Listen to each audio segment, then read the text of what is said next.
Well, good Thursday to you. Welcome to the Sean Spicer Show. We've got some great guests and a great conversation coming your way.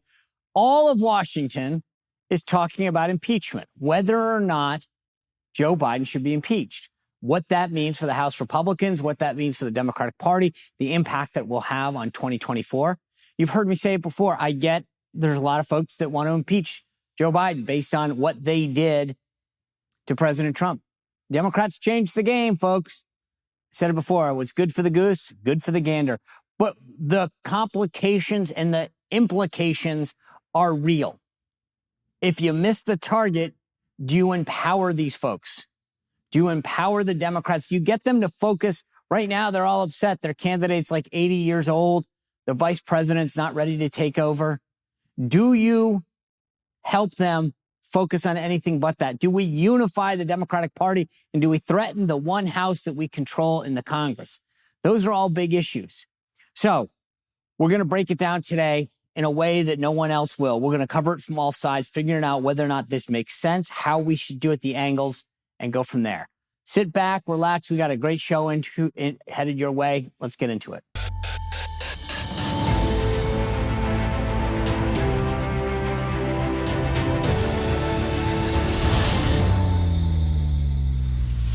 All right, we're going to break this down for you now. This whole idea of impeachment. Is it good? Is it bad? So, two great guests to help me do that. Tim Graham, he's the executive editor of Newsbusters and host of the Newsbusters podcast. He's been at the Media Research Center since 1989 as associate editor of Media Watch, the monthly newsletter of the Media Research Center. If you don't or are not familiar with the work of the Media Research Center and you don't follow Newsbusters, do both. These guys are the ones that keep the media accountable. They call out all of their egregious omissions and oversight and hypocrisy. I love the work of the Media Research Center and Brent Bozell. Tim has been there all by his side, and I love his insight and his historical reach, and we're going to tap into that as we go forward.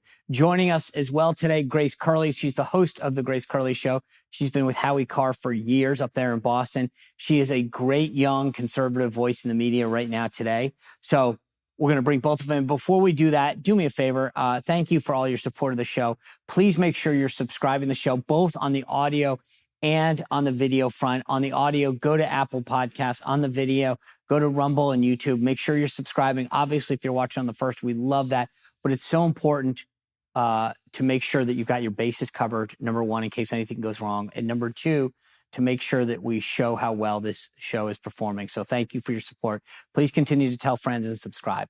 Before we get to the conversation, though, I want to tell you about the wellness company. You've heard me tell you about it the last few days. It's a team of doctors that founded this, including Dr. Peter McCullough, who was one of the champions during the pandemic of getting out there in these alternative treatments like ivermectin, hydrochloroquine, as you know.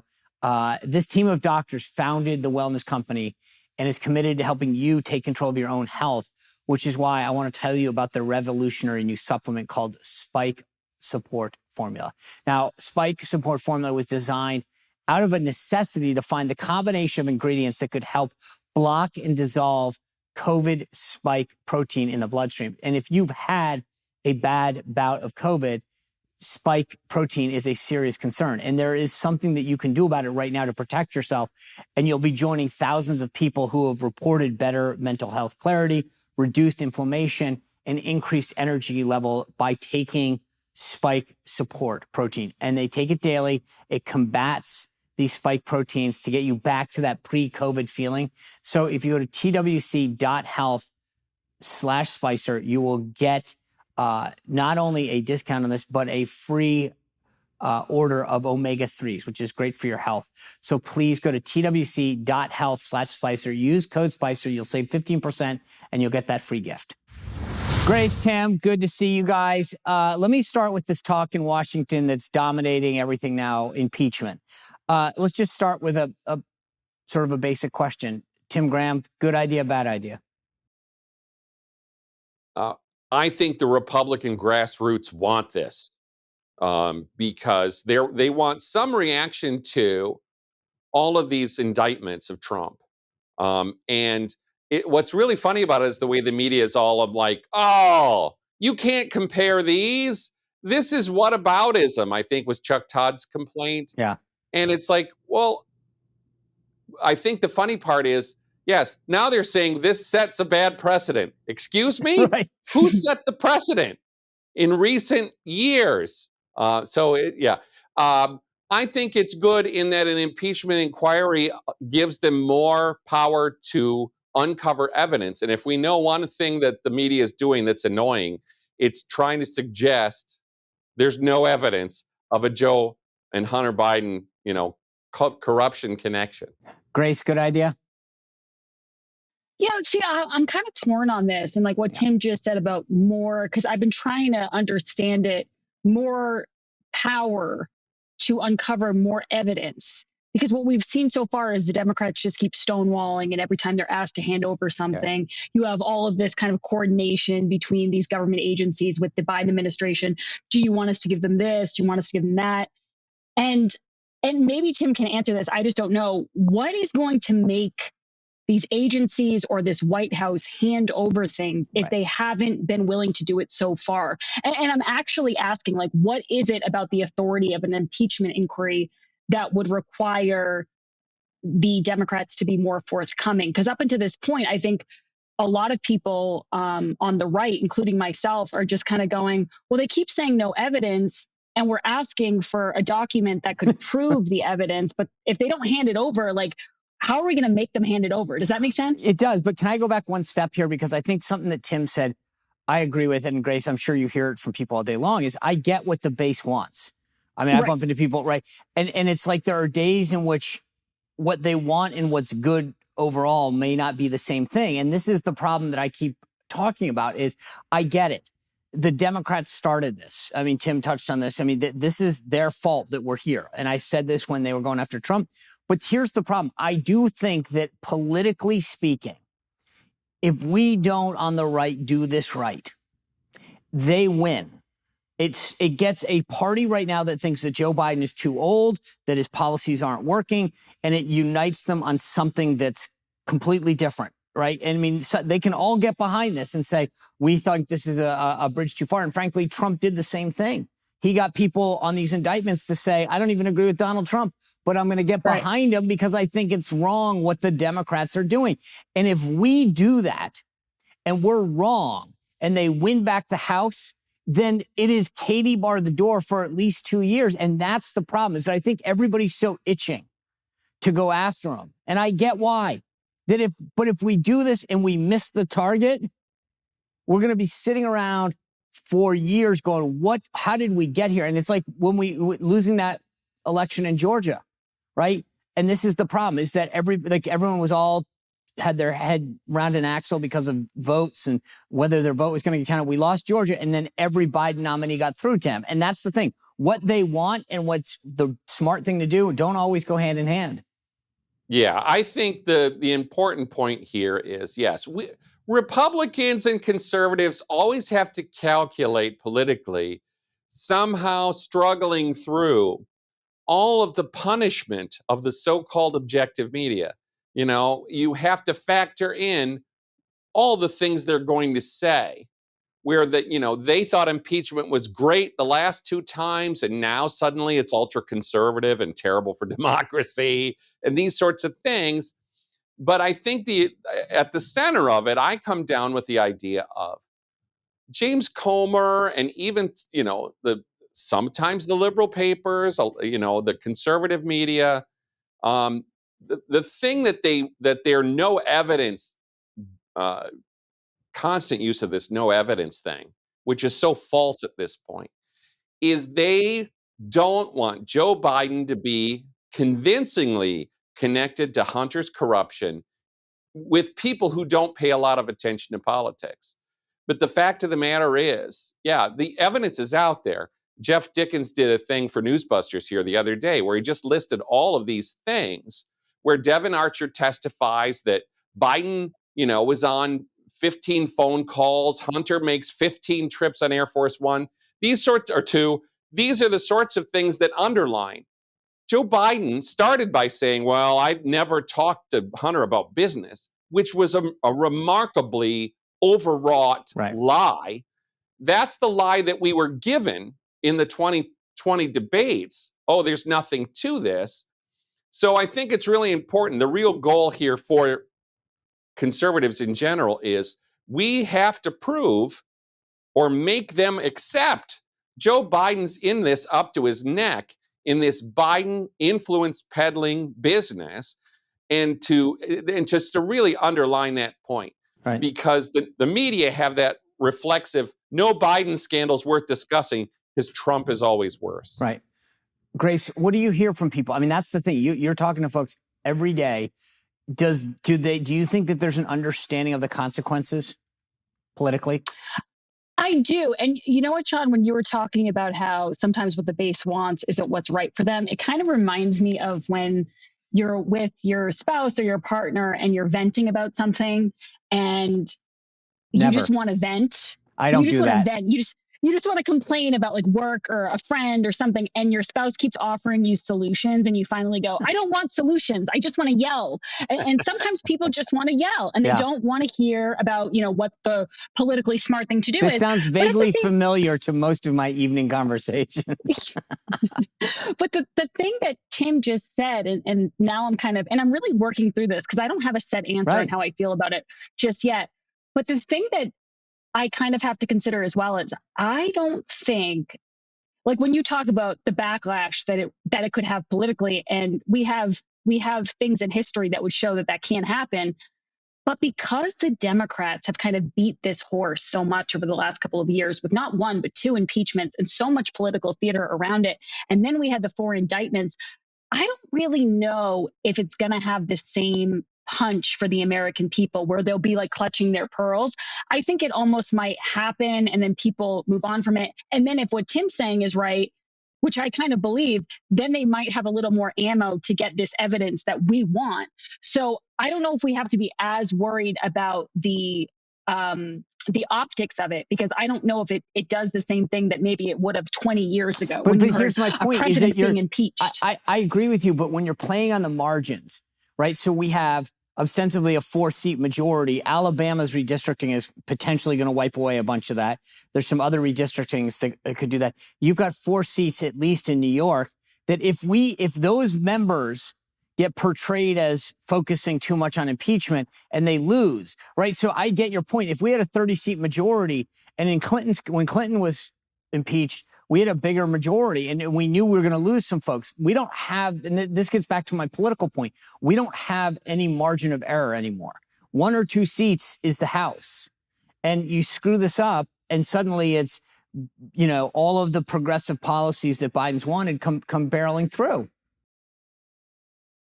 Yeah, it's a really good point. And Tim, I'm going to let you go in a second, but then I guess my question, and I know I'm not the one who's supposed to be asking the questions, but I'm curious, is Kevin McCarthy, the Speaker of the House, he's kind of, in my eyes, he's in a no-win situation because he's being pressured to do this. He probably is thinking about all the things Sean's thinking about. He's been in this for a long time. He's looking at the polls. He knows how this could backfire. But like, what's his other option? Oh, yeah. Yeah, I mean, look, this is, again, I'll go back to the media. The media want to suggest all the time that McCarthy is perpetually in peril of being removed as Speaker by the ultra-conservatives, by the far-right wackos. That's the narrative they love. And so whether it's the government shutdown or it's the impeachment, they are always going to try to suggest that somehow the far right is going to throw out McCarthy and then the far right's going to make sure the Republicans lose their majority. These are all their wishful thinking moments. So I just think I'm always just focused on, yes, can we get this narrative underlined and reinforced, which I guess isn't as legislative. But, there's such a dramatic difference here between how we went through 2 years of this dramatic live coverage of everything this completely one-sided January 6th committee was doing. James Comer and these other House chairmen are plugging away on these hearings, and they're nowhere on cable news. And, they don't carry the same impact because the media refuse to let it have any impact. So we always have to expect to some extent that somehow those stories and those facts are going to break through despite the media Democrat complex. I want to tell you a bit about my friends at Bishop Gold. You guys probably get hit up all over the place for people talking to you about the importance of precious metals and gold during the Biden economy, and it makes sense. You need a place to make sure that you can grow your investments that's safe, especially in this economy with so much happening, interest rates going on. And over the last few years, I've gotten to know the folks at Bishop Gold Group. They are great folks. Integrity is the name of the game with them. But beyond that, they know what they're doing. They know how to look at your portfolio, help you invest, help you move an IRA, do all the things that are necessary to make sure that your future needs are met. So whether you're planning for the long term, the short term, you just want to put your IRA in a better place, the folks at Bishop Gold Group are who I trust. And you hear a million ads. You know that there's options. I've gotten to know these folks individually. I've talked to several of them. They're just great people that will sit down with you and put a plan together. So whether it's that investment IRA account or other retirement savings, you know that you're in good hands with them. If you call 844-984-1616, or better yet, go to bishopgoldgroup.com/Sean. You go to bishopgoldgroup.com/Sean, SEAN. You'll get a special promotion to start your journey through prosperity. And the thing about precious metals is you want to keep them because you want them in your house. It's easy. They can put that together, a plan together for you. If you want them to hold on to you, they can do that. And best yet, I've asked this of them over and over again throughout the years. If you decide that you want to get rid of them because you need to liquidate, they can take care of that too. It's easy peasy. Go talk to my friends at Bishop Gold Group, bishopgoldgroup.com/Sean for a special promotion. I never want to tell you guys what to do at the Media Research Center, but I had an idea. I was watching Kamala Harris this past weekend on Face the Nation, and I've seen this on show after show. The liberal host will always inject something, right, without evidence, to make it clear, like, we'll answer the question for you. Sit back. And I feel like the American people are told by the media writ large, and this is true in the case of abortion. I watched Kamala Harris deal with this weekend when we talk about the Dems' extreme position, is that the media loves to inject themselves to make sure that they defend the Democratic position. And you're right, Tim, over and over again, they say without evidence. I mean, Grace, there is evidence. I mean, I think that's the question that I want to ask, though. The thing that's interesting is impeachment's always been used generally. I mean, except for Trump. Trump's second impeachment changed the Rubicon, right? They were impeaching a guy who was no longer in office. And the whole point of impeachment is to remove someone from office. Republicans protested and said this is ridiculous. But prior to that, with Clinton, even the threat of it to Nixon was based on actions that they had taken in office. Everything that they're going after on Joe Biden is something that occurred when he was vice president or prior, right? And so the question I have is this. The Democrats changed the Rubicon when it came to how they went after Trump. And like I said, it was going after him for what happened, other people's actions, number one. Number two, when he was out of office. And they're dealing with the consequences of this because this is the point. But are Republicans now further changing it by saying we're going to go after you for actions that didn't occur while you were president of the United States, but occurred from you before that? Yeah, that's an interesting point. And that is, it's not stuff he did as president, but a lot of it's what he did as vice president. You can't impeach him from the vice presidency at this point. But that's the point, right, Grace? But I think some of the things, if what they're alleging proves to be true, I think that it's equally as dangerous now if he forged these relationships based off influence peddling with foreign leaders and with corrupt regimes, and if all of this tangled web is true, then I think the fact that he's president and he's still interacting with a lot of these same leaders is scary, and it still holds true. But I know what you're saying. But I never really to what you're saying, though. I think I can make a case that says, all of these things may have happened in the past, but you denied them as president. You said, I was never involved. I didn't do that. As president, you did say this. I mean, Clinton lied under oath. If Biden can be seen as, well, you lied to the American people about your business dealings, and to your point, Grace, a lot of those relationships still exist today. So the actions that you're taking with respect to Ukraine or China may be predicated on payments or influence peddling that existed, while you were vice president.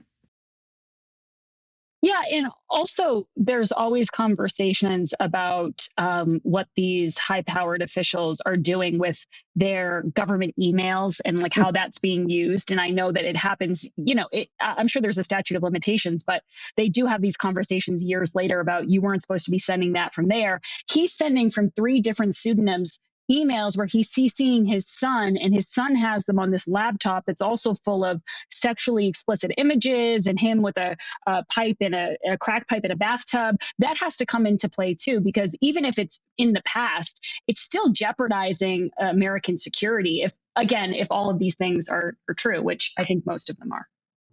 So Tim, go ahead.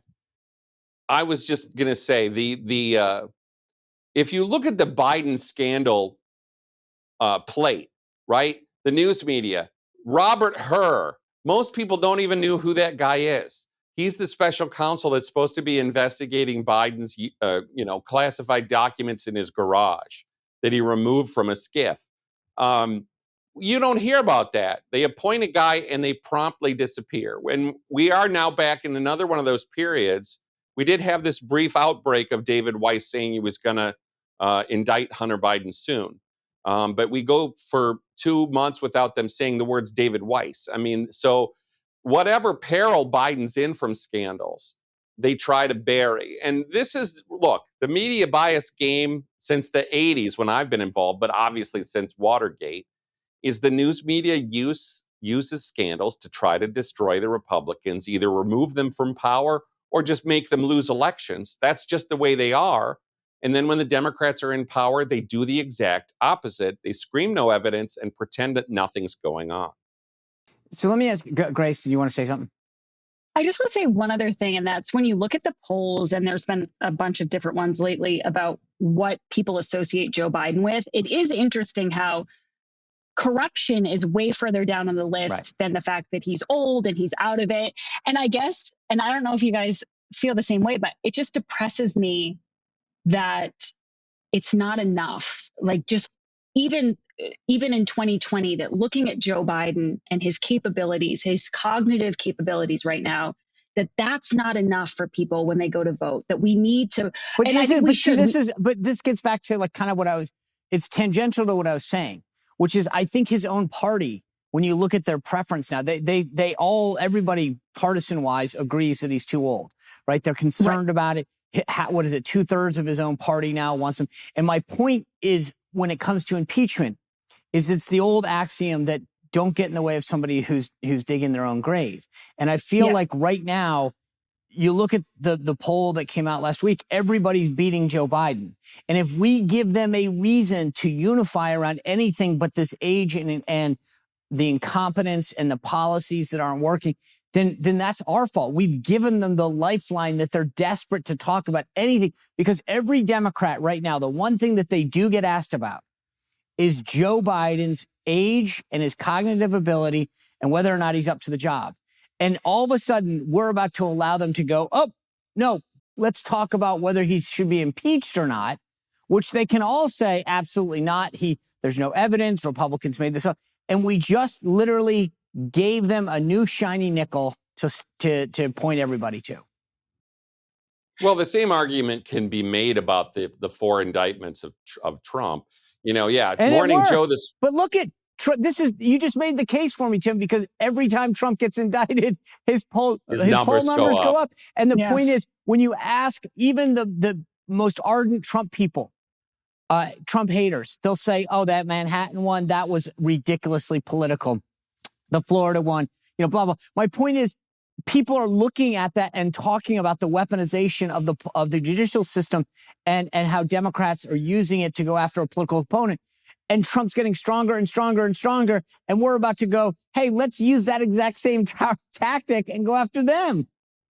Well, I think their theory is, their theory behind all these indictments of Trump is, one, just their own base who's always wanted Trump to be removed. They have so much ardor to get him into jail, whatever it works.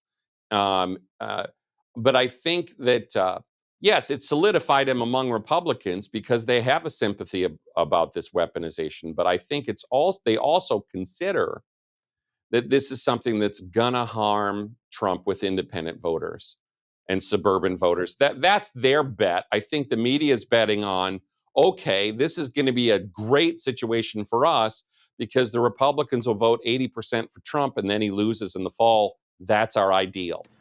Grace, don't you think that that's the point, though, is that you take exactly what Tim just said, switch the nameplate and go, this is what the Republicans are thinking about impeachment. I mean, I feel like we're about to put the shoe on the other foot and just say exactly what happened to Trump, we're about to do to Biden.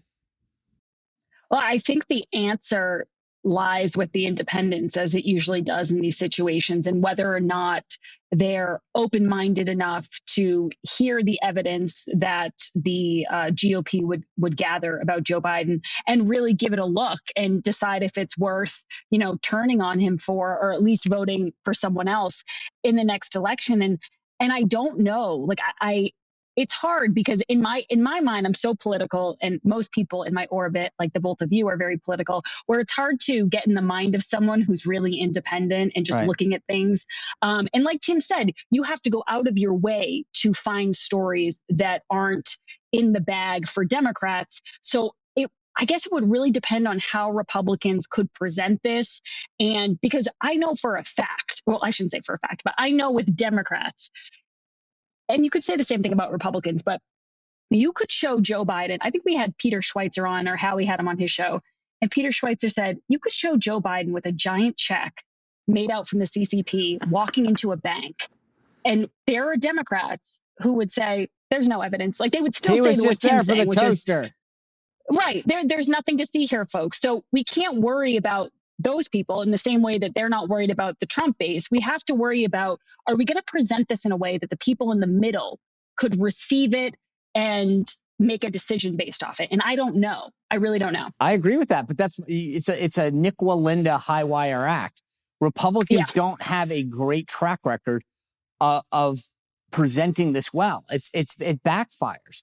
And I think that if you're going to go down this road, you better be bulletproof, because Tim, this is what the guys at the Media Research Center deal with every day. It's not like ABC News is going to say Republicans this afternoon unleashed a barrage of evidence that clearly points to Joe Biden and his nefarious dealings. Despite our previous reporting, Hunter Biden really did hook up his dad as the big guy. It's just not going to happen. We don't have them on our team. And so when we say Republicans, if they present the evidence, my question is to whom? Because we can do it voter by voter, but it's just, I think you're absolutely right. For a lot of voters, Democratic voters, Grace, they're going to follow the scenario that you just did, which is, I don't really care. Yes, there's him. There's a check. There's 4 bad guys, but that could be anybody. Well, I think to some extent, when it comes down to it and we go into a general election, Republicans are going to unite behind whoever the nominee is because they're worried about what the Democrats will do if they have all the levers of power. And the Democrats are going to stick with Biden or whoever because they're afraid of what the Republicans will do. And so there in the background, the issues still matter. Under Clinton, I used to get angry because the news media would say it's scandals over substance, I guess meaning policy. But the reality is, the news media, a lot of times, they don't want to really cover legislation. They think that everybody's eyes glaze over legislation. They would rather cover scandals because they're just more fun to watch or something. But I think that they should absolutely try to suggest, it's our mission here to get the entire narrative out about the Biden family business. The Washington Post had a guy, David Farenthold, his entire beat was the Trump family business. The Washington Post doesn't have anybody. They don't even fact check them. All right, folks, we've seen recently all these reports of hurricanes going up the East Coast. I'm sure you folks on the West Coast have your issues, people in the Midwest, people in the South. We all know that we're subject to natural disasters, but more importantly, we're also subject to some concerns that national security experts are warning us about our power grid. Regardless, losing power, though, is nothing that we want to experience. And whether it's an hour, a day, a week or potentially even months. That's what we're up against these days, whether it's the extreme weather or these attacks on our power grid that national security experts are warning about. But the cool part is we have a solution. The Patriot Power Generator is completely solar, so you don't have to worry about running out, filling up gas tanks, and whether the gas station is open, whether they have gas or not, whether you have cash during an event like this. Because it's portable, you can take this anywhere you want. You know you're going to get the power from the sun. You can bring it inside. You can put it outside. Wherever you're going, you're taken care of during a time of need. Get ahead of the curve. You know you're going to need to power your phones, your medical devices. Even your refrigerator can get taken care of with the Patriot Power Generator. And if you go to 4patriots.com, use code SPICER, you get 10% off your first purchase. You get free shipping if it's over $97. You get their guarantee, which is fantastic. So go to 4patriots.com, use code SPICER, you get 10% off. The number 4patriots.com. Get ahead of the curve. You don't want to wait until it's too late. The Biden family business. No. Yeah, Let me ask they you don't this. fact. Let me ask you this. Do you think that if you had a crystal ball right now and you look forward, does the House impeach Biden? Are they successful, and what are the consequences? Grace, I'll start with you. I hate saying this. I don't think it will be successful. I would hope it would be, but I don't have a lot of faith in that. But at the same time, I don't know that the consequences will be that dire. Like I said, I think people who know what Biden's done will stick with it. And I think that people who love Trump will, as far as the election goes. And then one other thing I want to say to answer this question, it's a little off topic, but we're talking about the polls, we're talking about Biden, we're talking about his supporters. And I've been reading a lot of polls about like, oh, Biden's down 19 points in Iowa and Biden's lost a lot of young voters and a lot of women are turning on Biden. And somebody tweeted out, I can't give credit because I don't know who it was, but they tweeted it out. And I thought the way they phrased it was really interesting. They said, don't get too confident in these polls about people turning on Biden because Democrats always come home. Yeah. And I really thought to myself, that it's scary, but it's true. Like more so than Republicans. Republicans don't come home. Republicans might say, I'm sitting this one out. I don't like Trump. I don't like this. I don't like that. But Democrats don't do that. And that's scary. So you're right, Sean. It's a high wire act. And Republicans really have to think about these things before they do them because we're the only ones who have to pay the consequences, unfortunately. Tim, what do you think? Well, it's too early to know exactly what the counts of impeachment would be. That's the fun part of this, Tim. It's a crystal ball. Right. But I would expect that McCarthy would succeed in getting some counts of impeachment narrowly voted yes. But we all know that they're not going anywhere in the Senate. Right.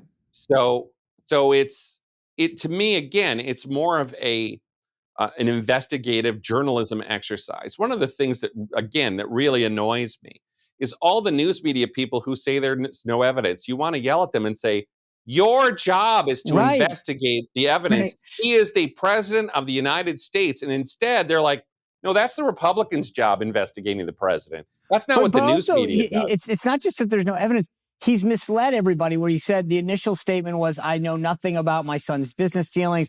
I've never been involved. And now they've shifted. I mean, that in itself is a tell. I mean, if you were a cop investigating a crime and the person said, I mean, I watch Law and Order all the time and they're like, you lied to us. You said you weren't at the scene of the crime, but you were. And they go, okay, well, now that you got me, I was embarrassed because I was having an affair and I didn't want to tell anyone or whatever. I mean, Joe Biden said he didn't know anything. And then suddenly it's, well, I wasn't involved in the business. If you're a reporter, you'd say, you just changed your story. Yes. The evidence there is evidence. The laptop, I point this out to people all the time. There hasn't been a single thing on Hunter Biden's laptop, not one, that has been disproven. Right? They went from, remember Hunter's initial statement? I don't know. I mean, maybe it is my laptop. Maybe it isn't. And now he's like, hey, look at that. There's me and the coke and the hookers. This is like, he's not one thing. And they've been misleading the media. Normally the media would look at that as a tell and say, we should investigate here. We should go after that. But they're like, they're part of the team. We can't do that. Yeah. I mean, that's as you raise that, and then this, I believe, was an ABC interview when the Hunter Biden memoir came out, and they were like, "Is the laptop yours?" And he's like, No, how do you accept that as an answer? This is where you're like, guys, yes or no? Just could you push him a little harder? And that's the whole problem. And then you were suggesting like interviews with Kamala Harris. Yeah, they don't push her. And you know that if she actually got a grilling, she'd really start bumbling. We're used to her bumbling to softballs. Imagine somebody really putting her on the case and saying, hey, if Biden gets impeached, it's you. Are you rooting for that? So let me. And also, can I say one more thing, Sean? Of course. The thing that drives me crazy about this is, and Tim's right, it's like the curiosity's not there, the journalistic instincts aren't there.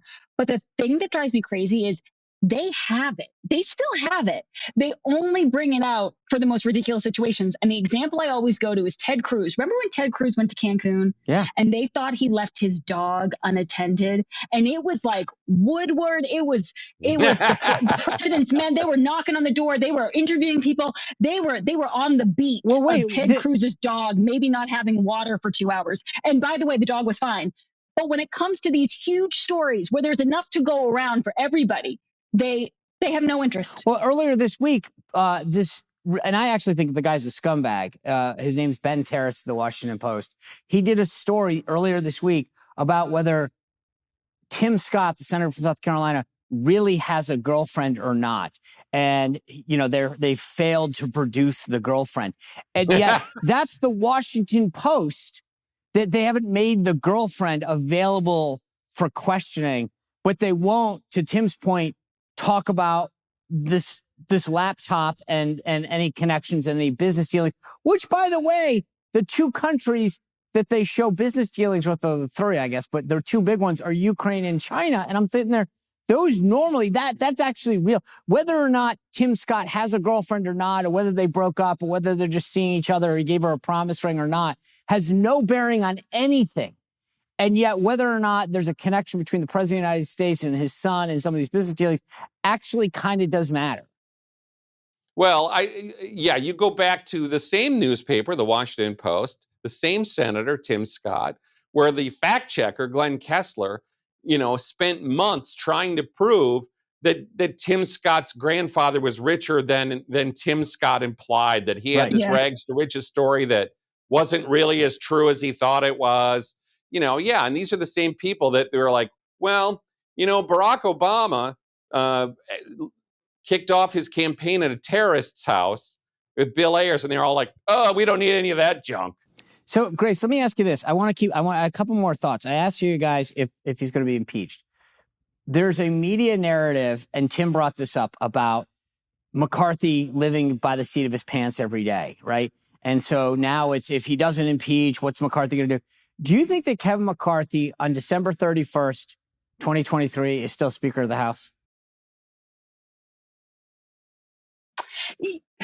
Yes, I do. And you know what? I don't think he gets enough credit. I'm not like the biggest McCarthy fan ever, but we've been talking about the High Wire Act. He's been walking it. Yeah. And it's really hard to be in a position of power and to make decisions over a body when you have so many different factions of said group kind of coming at you with different things. And I think for as much as people are critical of him, he's done a pretty good job at maintaining control to a degree and putting on a good face. And I don't know. I don't know if it's helpful, and I don't want to disparage the Freedom Caucus for what they're trying to do, but I think sometimes there is something to be said about having a unified front and appearing like we're all on the same page on certain issues. I'm not saying we have to all fall in line for everything, but every time we disagree, to say, I don't want Kevin McCarthy to be Speaker anymore, I just don't know if that's an effective way to handle things. I agree. Yeah.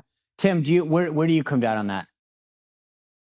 I think it would be, I think he'll still be there. I think it would be, it would not be good for the party, to get him removed. Just again, I would just say, you're going to delight the liberal media when you do that, because they love this whole narrative of, McCarthy's enthralled to a pile of crazy ultra conservatives who can remove him at any minute. And so you remove him at any minute, whoever the new guy is or new lady is who would take his place. It's just, it's a new target for them to all throw pumpkins at. So, to me, yes, you want to, I think a united front does sound like the right way to govern. Well, also, I agree. I mean, to Grace's point, I actually think that when you look at how he's governed, and the agenda that he's put forward. He has been conservative. He's gotten the best deals. This is always about how do you get the best deal that you can, and how do you move us more conservative, stop the Biden agenda. And I think, he's kept his word that he delivered when he was seeking the speakership. Let me kind of keep going down my little fun game here. Do you think there was a lot of discussion last Sunday on the Sunday shows, including by Chuck Todd, and I'm going to miss him tremendously, in case you can't tell how sarcastic that is, about whether Joe Biden would be on the ballot, whether he would be the Democratic nominee. And the feeling isn't so much that he, maybe doesn't run, but that he can't run. So again, Grace, I'll start with you. Do you think that in 2023 or 2024 would be the likely year that Joe Biden is the nominee of the Democratic Party? No, I don't. And there's a few reasons why, but I'll start by saying I think when the media decides they don't want him anymore, we'll know. I mean, you both follow the media every day. There's not a lot of subtlety to it anymore. They're working as an arm of the Democrat Party. When they get the talking points that we're done with Joe Biden, we can't really push him over the finish line anymore, we're going to feel it. It's going to be very obvious. And I kind of just think that, what I thought was actually really telling and disgusting at the same time was the fact that he wasn't in New York City on September 11th. And that he was in Alaska and he spoke, but he talked about how he had been in New York City on September 12th. And right. It really just was. And there's been so many things he's done that are not presidential, but it's kind of like, in my mind at least, and I don't know if Sean, you thought this too, as someone who's been working in a White House before, it was like throwing in the towel. Like they're not even pretending anymore. And then their reasoning for him not being there was, well, people didn't go back to Hawaii 22 years after Pearl Harbor. I mean, I'm just sitting there going, this isn't a White House that thinks it's gonna last. This is a White House that's kind of giving up. But let me ask you, let me turn that to you, Tim, because this is like your wheelhouse. I think what Grace said, so let's just be straight. He wasn't, for the first time, a U.S. president wasn't at one of the three sites, right? And then their excuse was Pearl Harbor. But furthermore, and Grace brought this up, they lied about him being at Ground Zero on September 12th. And they handed out evidence of him being there like on September, 23rd or something, 24th, which directly contradicts what he said. They didn't say, oh, he misspoke. They literally just sort of tried to pivot. And I think this is interesting, that Grace's take on this, because I wonder if it's, did you throw in the towel and just say, we don't care anymore? Or are you just so used to the media taking whatever you say? And this is where I kind of come down on it. Like, I think that this White House goes, it doesn't matter. We can literally say, this weekend, the president will be on the moon visiting with Martians. And we assume that the press corps will just be like, oh, that's awesome. Tell them, are you bringing a gift? They are so bought into whatever this White House says that they don't question him. They don't stand up to him. They don't hold him accountable. Tim, to your point, the Washington Post doesn't fact check him. They don't have him going after his. I mean, like the press corps, I think, is what is thrown in the towel. Oh, well, that's for sure. But the interesting way that this was mediated, on Monday night, was that the NBC News in particular, that's the one that I had on, and it was like, conservative outlets think this is controversial that he went to Alaska. And then, of course, they show you this very positive sounding 12-second clip of Biden. We'll never forget. And that's just the way everything gets done. So, yes, there's no September 12th in their clip. There's no him making jokes about how I would have liked to have this guy in my high school football team. Like that's appropriate for September 11. These are the sorts of things. Or, by the way, how his national security spokesman put out a statement praising Saudi Arabia on September 11th. There were 15 hijackers that came in, and I'm like, where's the outrage? I can't, and I know, Grace, you said the word whataboutism, that's the left excuse for not doing their job on the media. But I was thinking to myself, if I had said that, can you imagine? And this isn't just some random assistant press secretary. This is the national security spokesman that is putting out a statement about Saudi Arabia, a country that the president of the United States said, when I'm president, I will treat them like the pariah that they are. And you're praising them on 9/11? Yeah, not only that, but remember the $6 billion to Iran on 9/11? I mean, yeah, how do those things not dominate the news? Now, the 9/11 story, like on NBC, it's like in minute 12 of the newscast, behind the weather and the embarrassingly escaped convict in Pennsylvania. Biden as a subject is often 10 minutes into the newscast. They don't lead with anything that he's done. So it is, they're always going to clean up after him. It's amazing that 73% of Americans told CNN he's too old, because those clips when he dodders and he says stupid things, or he goes to Vietnam and says, I'm going to go to bed now. They're not shown. You don't see those on ABC or CNN or NBC. They're just scrubbed out, but people see them anyway. Social media has a way of getting those clips out to people. Yeah, Grace, Tim brought up age. I don't think this is ever going to happen for a million legislative reasons. But would you personally, regardless of the inability, I think, legislatively to make it happen, would you support an age limit for people serving in federal office? No, because I go back to, I wish we could decide these things with our ballots. I wish people would just look at what we have and use their own two eyes and make a decision as adults that this isn't what we want for our country. And it's like putting another rule in place or another law. There's personal responsibility. Like, we are electing these people. Right. And I understand that once they get to a certain age, they have a certain war chest, they have certain name recognition. It's really hard to get them out of there. But at a certain point, it's up to us. Like, what are we doing? You have Nancy Pelosi, who's running, and I know you're talking more about Joe Biden, but she's running again. She's 83 years old. Like, how we live in an insane society where we can't look at this and figure it out for ourselves. We need hand-holding when it comes to these people who are being wheeled around at 90 years old. I mean, it's depressing that people just can't figure it out. Yeah. Tim, would you support? Look, I don't necessarily support a law, because obviously you can tell the difference between, everybody sees Trump at 77 and says, okay, he's still Trump, but he's way more vigorous than Biden, right? Despite them being in fairly close in age. So, yes, I think in general, as a voter, we all saw Strom Thurmond. It was like, when are these people going to stop voting for Strom Thurmond? And he was like 100 and in the Senate. And he had a guy at each elbow as he was, skipping along like Mr. Tudball on the Carol Burnett show.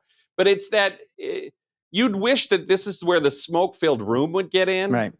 Where behind the scenes, somebody'd say, he's got to go, he's too old. But whether it's Feinstein, whether it's Mitch McConnell, Mitch McConnell's more likely to be removed than Kevin McCarthy at this point. I think that, to Grace's point, like, I think it's not just an age thing. There are people, like you point out, that Trump, who's older, that I don't see any issues with him. But I also look at someone like John Fetterman, and I go, he's not that old, but I don't think he's capable of doing the job. I think I'm with Grace on this. At some point, this is the responsibility of the voter to say that person is not capable of fulfilling the job. And these laws, when people go, we need an age limit, it's like, no, you need to stop voting for people who aren't capable. Like, grow up, take some personal responsibility as a voter, and stop trying to make the government. I always find conservatives that want age limits, I'm like, this is the most unconservative thing. You're basically saying, I want the government to tell people when they shouldn't be in office, because I don't care whether you're 30 or 80. If you're not capable of doing the job, why are you being voted for? We've gone way over. I appreciate you guys being here. I love this conversation, and thanks for joining me today. Thanks, bet. Sean. You bet. All right, well, here we are on Friday Eve, and as you head into the weekend, everyone's going to be talking about impeachment. Hopefully that conversation gave you a bit of a heads up as you go into these big discussions that everyone's going to be having about whether it's a good idea or a bad idea. I know people want it. The question is the right thing to do? Hopefully you enjoyed that. Tomorrow, we're going to sit down with Tim Ballard. He's the CEO of Operation Underground Railroad, which fights to end human trafficking. He was the inspiration for the Sound of Freedom movie that was unbelievably successful. So I'm looking forward to that discussion. Thanks for joining us today. Look forward to seeing you right back here tomorrow on The Sean Spicer Show. Well, if you enjoyed this content, make sure to like this video, subscribe, and click the notification bell to get more.